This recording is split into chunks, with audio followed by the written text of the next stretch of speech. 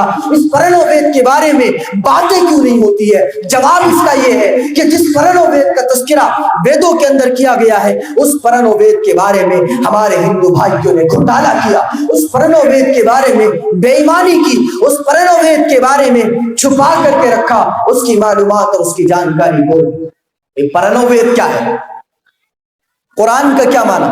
قرآن دراصل قرأ یقرأ سے ہے، جس کے معنی ہے پڑھی جانے والی کتاب۔ قرآن اس کتاب کو کہا جاتا ہے جس کو بار بار پڑھی جاتی ہے، جس کی تلاوت بار بار ہوتی ہے۔ اور ویدوں کے اندر بیان کیا گیا پرنو ویدو کی جگم، 5واں جو وید ہے وہ پرنو وید ہے، یعنی ایسی وید کی کتاب، ایسا وید کا پستک جس کو بار بار پڑھا جاتا ہے، جس کا ورنن بار بار کیا جاتا ہے، جس کو بار بار پڑھ کر کے لوگوں کے سامنے بیان کیا جاتا ہے۔ اور دنیا کے اندر میرا دعویٰ ہے اور میرا یہ چیلنج ہے کہ جس تیزی کے ساتھ قرآن حکیم کو پڑھا جاتا ہے اور جس کثرت کے ساتھ قرآن حکیم کی تلاوت ہوتی ہے، میرا دعویٰ ہے پوری دنیا کے اندر کسی کتاب کی تلاوت اتنی کثرت سے نہیں ہوتی ہے، کسی کتاب کی نہیں ہوتی۔ ہمارے ہندو بھائیوں کو تو 4-5 منتر رٹ لیتے ہیں اور وہی پنڈت بنے پھرتے ہیں۔ ایک پنڈت صاحب ملے، چندہ مانگ رہے تھے، کوئی منتر پڑھ رہے تھے، تو بولے پنڈت جی ذرا بتائیے یہ جو منتر پڑھ رہے ہیں یہ کہاں پر موجود ہے؟ وہ عجیب کتاب کا نام لے، بولے فلاں پران کے اندر موجود ہے۔ 18 پرانے کی کتابیں، کہا فلاں پران کے اندر موجود ہے۔ اور جا کے جب ہم بعد میں تحقیق کیے، ویسی کوئی کتاب ہندو دھرم کے اندر موجود ہی نہیں ہے، ویسی کوئی کتاب موجود ہی نہیں ہے جس کا حوالہ پنڈت جی دے رہے تھے۔ تو پرنو وید کا تذکرہ کیا گیا اور کہا گیا کہ پرنو وید سے مراد قرآن حکیم۔ تو معلوم یہ ہوا کہ مسلمانوں کی زبوحالی، مسلمانوں کی تنزلی، مسلمانوں کی ذلت کا ایک سبب یہ بھی ہے کہ ہم نے قرآن حکیم سے دوری اختیار کر لی۔ اور معلوم ہے آپ لوگوں کو کہ قرآن حکیم کا مقام و مرتبہ کیا ہے، قرآن حکیم کی اہمیت کیا ہے، قرآن حکیم کی منزلت کیا ہے، قرآن حکیم کا کیا رتبہ ہے، قرآن حکیم کو اللہ تعالیٰ نے کیا اہمیت عطا کی ہے۔ ایک آدمی قرآن حکیم کو پڑھتا ہے، یہودی ہے، قرآن حکیم کو پڑھتا کس لیے؟ وہ پڑھ رہا ہے کہ تاکہ قرآن حکیم کے اندر کوئی غلطی نکال دے۔ پڑھنے کے بعد قرآن حکیم اس کے دل پر ایسا اثر کیا اسلام قبول کر لیا۔ اور آپ دیکھیے کتابوں کا مطالعہ کیجیے، آپ لوگوں کو معلوم ہوگا کئی ایسی نصارا لڑکیاں ہیں، عیسائی لڑکیاں ہیں، کرسچن لڑکیاں ہیں جن کو ان کی مسلمان سہیلیوں نے قرآن گفٹ میں دیا، اور جب انہیں قرآن انگریزی ترجمہ گفٹ میں ملتا ہے دنوں رات اس کو پڑھنے لگی. ایک لڑکی کا بیان ہے کہ مجھے جب میری سہیلی نے قرآن گفٹ میں دیا تو میں اس قرآن کو پڑھنے لگی، اور جب مجھے حقیقت کا انکشاف ہونے لگا میرے سامنے، مجھے حقیقت کا پتہ چلنے لگا، تو پھر میں قرآن حکیم کو اپنے سینے سے لگا لیتی تھی، اور اپنے سینے سے لگانے کے بعد میں رات کو اٹھ کر کے تکیے کو اپنے آپ کو تکیے میں چھپا کر کے، اپنے سر کو تکیے میں چھپا کر کے، اپنے چہرے کو ڈھانپ کر کے خوب رویا کرتی تھی کہ اے اللہ، حقیقت میں تو اسلام یہاں پر ہے، ایک سچا مذہب یہاں پر موجود ہے، اور میں کہاں گھوم رہی تھی، میں کہاں ڈھونڈ رہی تھی مذہب. ایک عیسائی لڑکی کا بیان ہے. بالآخر 25 دسمبر کا جب موقع آتا ہے، کرسمس ڈے، ان کے لیے تہوار کا دن ہوتا ہے، سارے رشتہ دار موجود ہیں، سارے لوگ موجود ہیں. وہ لڑکی ہمت و جرت کو، اس کی ہمت و جرت کو سلام ہے کہ وہ سارے لوگوں کے سامنے آتی ہے اور کہتی ہے کہ لوگوں سنو، میرا چچا یہاں پر موجود ہے.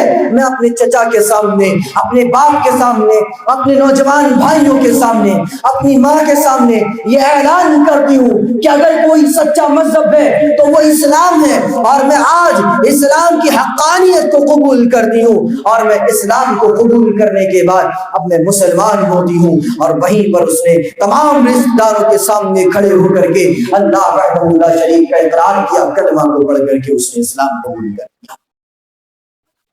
کس کا معاملہ ہے یہ؟ نصارہ کا معاملہ ہے، یہودیوں کا معاملہ ہے. قرآن پڑھ کر کے وہ اسلام قبول کر رہے ہیں. محمد علی جو بہت بڑا باکسر تھا، باکسنگ کی دنیا میں بے تاج بادشاہ، کون تھا یہ؟ ایک نصارہ تھا، ایک کرسچن تھا، عیسائی تھا.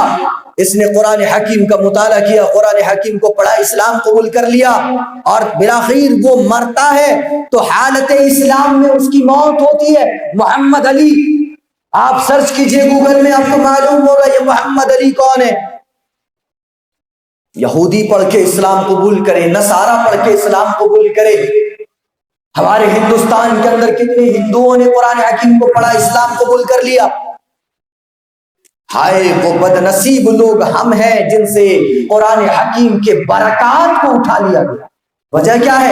وجہ یہ ہے کہ قرآن حکیم کی اہمیت کو ہم نے سمجھا نہیں، اور قرآن حکیم سے ہم نے دوری اختیار کر. تو ایک وجہ یہ ہے کہ ہم نے قرآن حکیم سے دوری اختیار کر. آپ لوگوں کو معلوم ہے حضرت حسان بن ثابت رضی اللہ تعالیٰ ایک بڑے پائے درجے کے صحابی تھے، اور بڑے ممتاز شاعر تھے اپنے دور کے. یہ زمانے جاہلیت کے بھی شاعر تھے اور زمانے اسلام کے بھی شاعر تھے. شاعری کا مقابلہ ہوا کرتا تھا عرب میں، اور جب شاعری کا مقابلہ ہوتا تھا تو ایک شاعر آتا تھا، شعر پیش کرتا تھا، دوسرا شاعر اس کی غلطی نکالا کرتا تھا. سارے شعراء کی باری ختم ہوئی، حضرت حسان بن ثابت رضی اللہ تعالیٰ عنہ آئے، شعر پیش کرنے لگے. اور شعر کیا پیش کیا انہوں نے؟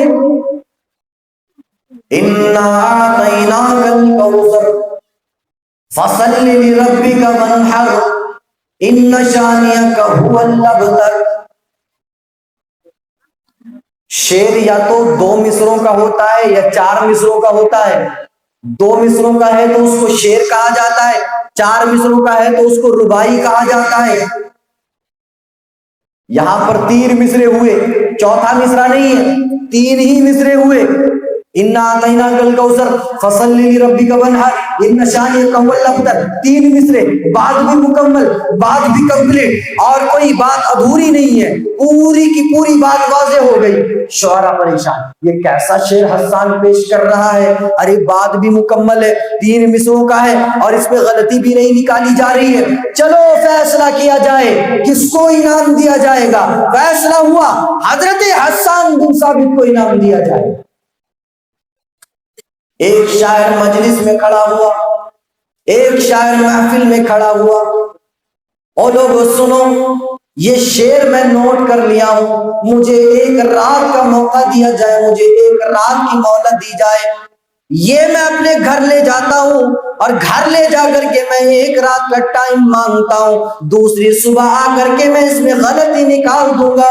لوگوں کو نہیں معلوم کہ یہ قرآن پاک کی آیتیں، لوگوں کو نہیں معلوم کہ یہ قرآن پاک کی آیتیں، قرآن حکیم کا ایک چھوٹی سی سورہ ہے۔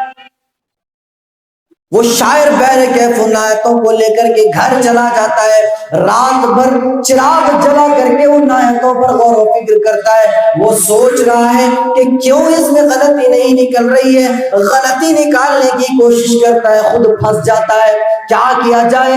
بالآخر وہ صبح حاضر ہوتا ہے، حاضر ہونے کے بعد کہتا ہے او لوگو سنو، میں نے اس شعر پر کوئی غلطی نہیں نکالی، میں نکال نہیں پایا، اس شعر کے اندر میں نے کوئی نقص نہیں دیکھا، لیکن ایک مصرع جو باقی تھا، 4 مصروں کا جو شعر ہوا کرتا ہے، میں نے ایک مصرع اس کے آگے بڑھا دیا ہے۔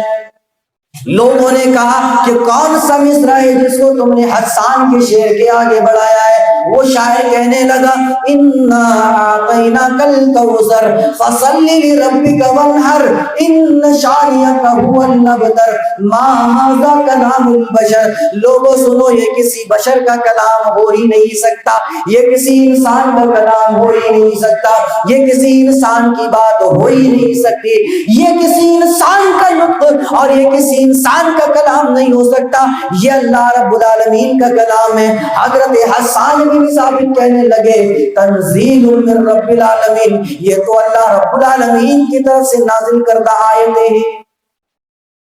قرآن حکیم کی اہمیت کو سمجھ رہے ہیں؟ قرآن حکیم کتنا پاورفل، کتنی پاورفل کتاب ہے، یہ بات آپ لوگ سمجھ گئے ہوں گے۔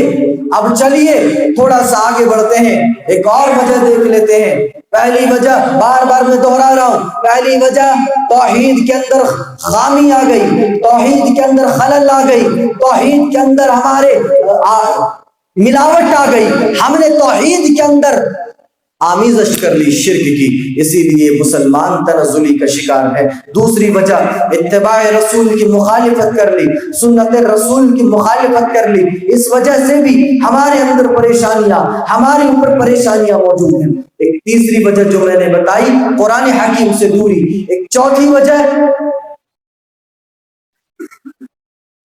شریعت کی نافہمی، دین اسلام کا مذاق، سنت رسول کو اپنے مطابق سمجھنا، دین اسلام کی ترجمانی کرنے کے بعد بھی اس کو اپنے عقل کے سانچے میں ڈھال کر کے سمجھنا۔ علماء مر گئے، علماء گھاس چرنے چلے گئے، ارے بھائی قرآن حکیم کا ترجمہ نہیں سمجھ رہے ہو، محلے میں مولوی صاحب ہیں، امام صاحب ہیں، ان سے پوچھ لو، نہیں ہم اپنے مطابق سمجھیں گے۔ اور میں نے دیکھا ہے بنگال کے اندر بہت سارے ایسے نوجوانوں کو جو قرآن حکیم کے ترجموں کو اپنی عقل کے گھوڑے دوڑا کر کے سمجھتے ہیں، حدیث کو اپنی عقل سے سمجھتے ہیں۔ کیا ضرورت ہے اپنی عقل سے سمجھنے کی؟ یہ دین اسلام کا مذاق نہیں تو اور کیا ہے؟ ہم نے دین اسلام کے اندر جو چیزیں بیان کی گئی ہیں ان چیزوں کو چھوڑ کر کے اپنے طریقوں کو اپنی زندگی میں رائج کر لیا۔ اب دیکھیے شادی بیاہ کے اندر کتنے رسومات ہوتے ہیں، کتنے غلط رسومات ہوتے ہیں، کتنے قبیح رسومات ہوتے ہیں۔ جوتا چرائی اور جوتا چرا کے چھپا رہا ہے، کون چراتا ہے؟ لڑکی والے چھپاتے ہیں جوتا، اور جوتا اگر لینا ہو تو پیسہ دینا پڑتا ہے۔ یہ ایک بہت قبیح رسم ہے جو ہم نے اپنی شادیوں کے اندر اس کو رائج کر لیا۔ ہماری پہلی شادی ہو رہی ہے، ہم ہی شادی کر رہے ہیں۔ حضرت حنظلہ کی شادی نہیں ہوئی تھی، حضرت علی کی شادی نہیں ہوئی تھی، حضرت عثمان کی شادی نہیں ہوئی تھی، ان کے جوتے چرائے گئے تھے، ان کے چپل چرائے گئے تھے، اور ہم نے ہماری شادیوں کے اندر ایسے غلط رسومات کو ایڈ کر لیا ہے کہ شادی کے بعد بھی برکت نہیں ہوتی، شادی کے بعد بھی اللہ کی رحمتوں سے محروم رہتے ہیں۔ اور کہتے ہیں مولوی صاحب دعا کر دیجئے، مولوی ملا تو یہ کہتے ہیں کہ شادی کر لو اللہ تعالیٰ برکتوں کا نزول کرے گا، شادی کر لیے برکتیں غائب ہیں، برکتیں نہیں۔ اور مولوی پھنسا دیا شادی کروا کے، شادی تو کر لیے برکت نہیں ہے. اور کیوں برکت نہیں ہے؟ شادی کے اندر ہم نے غلط رسومات کو جو ایڈ کر لیا تھا، سنت سمجھ کے جوتا چرانا، سنت سمجھ کے وہ دولہے کے پیر دھلانا. اور دولہے کا پیر کون دھلائے گا بھائی؟ اور بیوی کی جو بہن ہے سالی ہے وہ دھلائے گی آ کے. اللہ اکبر، استغفر اللہ، لا حول ولا قوت الا باللہ. کون دھلائے گی؟ سالی آ کے دولہے کا پیر دھلائے گی. اور وہ دولہے کا پیر دھلاتے دھلاتے وہ نوچے گی، کاٹے گی، چیوٹی کاٹے گی، انگلیوں کو مروڑے گی. اور بھائی پیسے نکالو، 1000 روپیہ نکالا، نہیں آج کل چلنے والا نہیں، 2000 نکالو، 3000 نکالو. اور جب تک 5-6 ہزار 8-10 ہزار نہیں نکل لیتے تب تک اس کی انگلی کو مروڑ مروڑ کے بیچارے کو درد پہنچا دیتے. یہ رسومات، یہ قبیح رسومات ہم نے اپنی شادیوں کے اندر ایڈ کیا کہ نہیں کیا؟ اور کہتے ہیں شادی کے بعد برکتیں نہیں ہو رہی ہیں. ہماری تنزلی اور ہمارے ذلیل ہونے کی وجہ یہ بھی ہے کہ رسول کی سنت کے مطابق ہم اپنے معاملات، اپنے عبادات، اپنے عادات و اطوار کو نہیں رکھتے.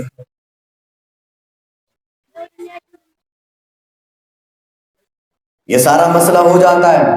اور پھر عورتیں آتی ہیں، مجھے نہیں معلوم یہاں پر یہ سسٹم ہے یا نہیں ہے، لیکن بہت سارے جگہوں پر یہ سسٹم دیکھا گیا. باری باری آئیں گی، مٹھائی کھلائیں گی، دولہے کو مٹھائی کھلایا جائے گا اور لے کھا لے مٹھائی. یہ کہاں تک صحیح ہے؟ صحیح ہے یہ بالکل غلط ہے. شادیوں کو سنت کے مطابق کیا جائے، نکاح کو سنت کے مطابق کیا جائے. اور اگر نکاح کو سنت کے مطابق نہیں کر رہے ہیں اور نکاح کے بعد جب برکت نہیں ہو رہا ہے، رحمتوں کا نزول نہیں ہو رہا ہے، شکایتیں لے کر مولویوں کے پاس نہ آئے، اپنی شکایتیں اپنے پاس رکھیے. اتنا ہو گیا. اب چلو بھائی ودائی ہوگی، رخصتی ہوگی، گاڑی میں بیٹھ گئی دلہن، دولہا بھی بیٹھ گیا، سارے لوگ بیٹھ گئے. اب چلو کوئی آئے گا وہ گاڑی گھیرنے کے لیے. یہاں ہوتا ہے یہ سب ہوتا ہے. گاڑی گھیرنے کے لیے گاڑی گھیر دیا. اب بھائی وہاں بھی اس کو لوٹیں گے، بولے کہ پیسہ دو نہیں تو گاڑی آگے جانے نہیں. وہاں بھی لے لیا. دلہن وہاں جا کے اپنے سسرال میں پہلی مرتبہ آ رہی ہے، اس کو پکڑ کے پھر وہاں پیر دھلائیں گے، پھر وہاں مٹھائی کھلائیں گے، پھر وہاں اس کے پیر کو مروڑا جائے گا، نوچا جائے گا، چوٹا جائے گا، اور دولہے سے پھر ریٹا جائے گا کہ بھائی تو ہی دے، تجھ سے ہی دے. اتنا سب کچھ ہو گیا. اور ان تمام چیزوں میں ایک سب سے بڑا قبیح رسم، ایک قبیح فعل جو یہ ہے، ابھی تو میں لڑکیوں کی طرف سے بول رہا تھا کہ لڑکیوں کی طرف سے یہ چیزیں ہوتی ہیں، لڑکے بھی کم ہیں. مہر دیں گے 15,000 کا، ڈیمانڈ کریں گے 2 لاکھ کی بائک کا. جہیز کا معاملہ ان علاقوں میں بہت تیزی سے پھیل رہا ہے. کرناٹکا کے اندر بھی بہت سارے علاقوں میں یہ چیز ابھی بھی موجود ہے. بلکہ اگر میں بات کروں پورے ہندوستان کے اندر جہیز کی ڈیمانڈ موجود ہے. اور راجستھان کے اندر آج بھی میں آن دا اسٹیج کہہ رہا ہوں، آج بھی لڑکیوں کو، اپنی بیٹیوں کو بیچا جا رہا ہے، دوسروں کی بیٹیوں کو خریدا جا رہا ہے. راجستھان کے اندر آج بھی جہیز کی ڈیمانڈ پورے زور و شور سے، پورے زور و شور سے. معلوم ہے آپ لوگوں کو جہیز کتنی قبیح چیز ہے، کتنا قبیح فعل ہے. اور مجھے وہ واقعہ یاد آتا ہے کراچی کا.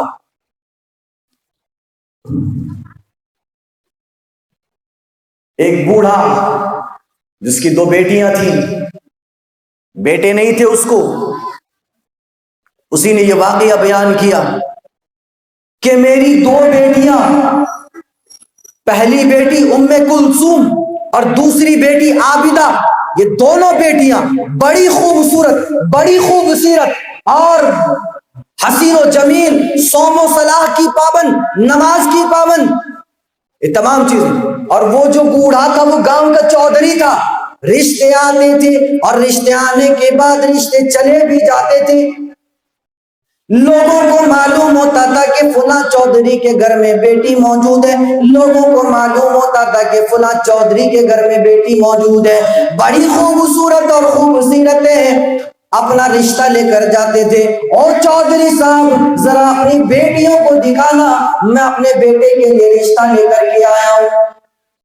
گئے اور ان کی بیٹیوں کو دیکھ لیا، ماشاءاللہ بڑی خوبصورت ہے، بڑی خوبصورت ہے، قوم صلاح کی پابند بھی ہے، ہم نے رشتہ فکس کر لیا۔ چودھری صاحب گاؤں کے چودھری ہیں، گاؤں کے بڑے ہیں، گاؤں کے بڑے سرپنچ ہیں، ذرا بتائیے تو صحیح کہ جہیز کتنا دے رہے ہیں، جہیز میں کون کون سی چیزیں دے رہے ہیں۔ چودھری صاحب کہنے لگے کہ دیکھو میں غریب آدمی ہوں، میری بیوی تو ہے نہیں، میری بیوی نے اپنے بچوں کو بچپن میں ہی چھوڑ کر اس دار پانی سے دار بقا کی طرف چل بسی ہے، میں اکیلا باپ کے ساتھ ساتھ ماں کا بھی کردار نبھایا ہوں، اور اپنی بچیوں کو بڑی محنت سے بڑا کیا ہوں، میری بچیاں بڑی خوبصورت و بڑی خوبصورت ہیں، اگر میری بچیاں میرے گھر سے چلی جائیں گی تو یہ چمن بالکل خالی ہو جائے گا، اور یہ چمن بالکل بھی خالی ہو جائے گا، لیکن ہاں مجھے اتنا معلوم ہے کہ میری بچیاں اپنا خوشبو اس گھر میں چھوڑ جائیں گی۔ بہرکیف رشتے آتے رشتے چلے جاتے، رشتے آئے چلے گئے، آئے چلے گئے، اسی طرح سے شب و روز کا سلسلہ جاری و ساری رہا، کوئی آگے رشتہ مضبوط نہیں کرتا تھا، معلوم ہوتا تھا چودھری غریب ہے، معمولی چھوٹی سی زمین ہے، اسی پر کھیتی باڑی کر کے اپنی زندگی گزار رہا ہے، بیٹیوں کو جہیز دینے کے لائق نہیں ہے، لوگ نہیں دیکھتے تھے کہ لڑکیاں ماشاءاللہ خوبصورت ہیں، خوبصورت ہیں، چلو اپنی بہو بنا لیا جائے، اپنی بیوی بنا لیا جائے، نہیں نہیں جہیز کا مطالبہ کر دیا کرتے تھے۔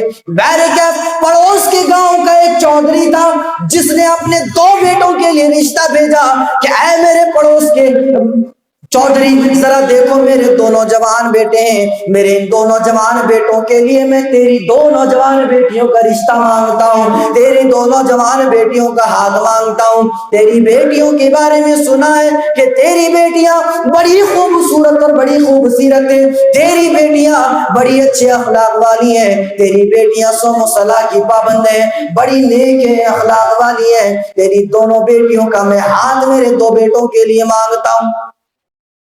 پڑوس کے چودھری نے رشتہ بھیجا، اور رشتہ بھیجنے کے بعد رشتہ پکا بھی ہو گیا، شادی کی ڈیٹ بھی فائنل ہو گئی۔ شادی کے دن لڑکے والے ایک بڑی بارات لے کر کے لڑکی والوں کی طرف آئے، اور یہ ظلم کیا، ایک بڑی بارات لے کر کے لڑکی والوں کی طرف آئے، دونوں بھائی دونوں لڑکے دولہے کے روپ میں سجے ہوئے ہیں، شیروانیاں پہنی ہوئی ہیں، ٹوپی پہنے ہوئے ہیں، اور صحرا سجا ہوا ہے، دونوں لڑکے گاڑی سے اترے اور ابھی گئے نکاح کرنے کے لیے، نکاح خوانی بھی ہو گئی، نکاح خوانی کے بعد ایجاب و قبول بھی ہو گیا، ایجاب و قبول کے بعد مسجد میں چھوارے اور بتاسے بانٹنے لگے، مسجد میں مٹھائیاں بانٹنے لگی، نکاح کے بعد جو معمول ہے کہ چھوارے بانٹے جاتے ہیں، بانٹنے لگے، سارے لوگوں نے چھوارے بھی کھا لیے، جو بڑی بارات آئی ہوئی تھی وہ بڑی بارات آگے اس غریب آدمی کے گھر پورا کا پورا کھانا بھی کھا گئی،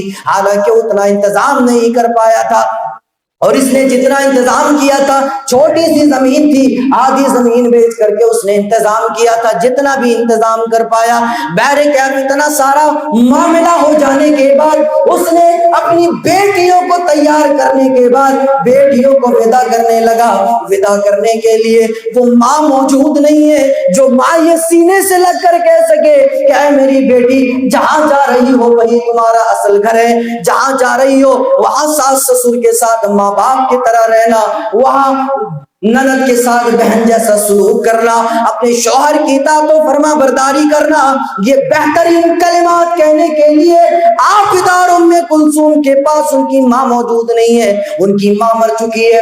بہرکیف دونوں بہنیں سلام خانے میں موجود ہیں، دونوں بہنیں عورتوں کی محفل میں بیٹھی ہوئی ہیں، ادھر پڑوس کے گاؤں کا چودھری آیا، او لڑکی کے ابو بتا ذرا تو نے دہیج کے لیے کتنا سامان تیار کیا ہے، جہیز کے لیے تو نے کون کون سی چیزیں تیار کر رکھی ہیں؟